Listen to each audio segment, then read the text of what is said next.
¡Chicos! ¡Con ahínco! ¡Que estos informes de la UDEF no se inventarán solos! ¡Vamos! Rajad, mentid, soltad mierda sin fin.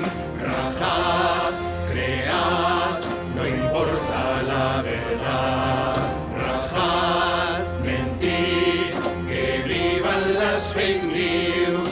Rajad, rajad, de algo va a quedar.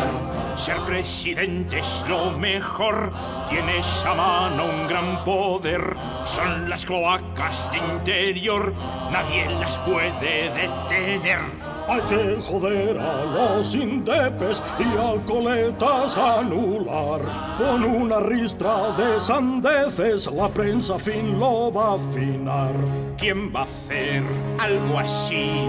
Indasí, rajad, mentid, soltad mierda sin fin. Rajad, rajad, que algo va a quedar.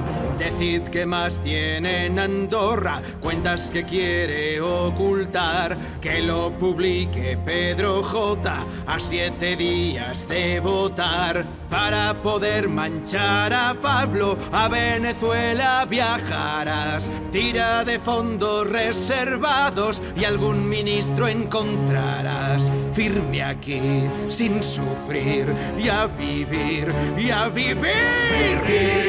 Rajad, fingid manipular, mentid, rajad, con toda impunidad.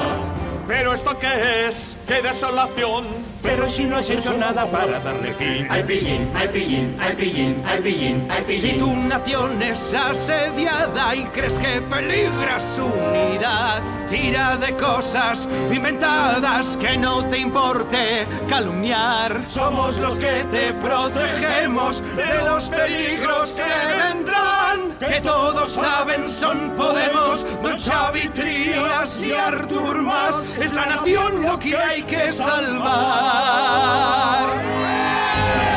Y que se joda la verdad.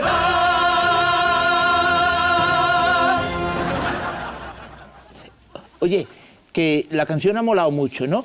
Pero, ¿esto que hacemos no es un poco grave? No, hombre. Solo son unos hilillos de mierda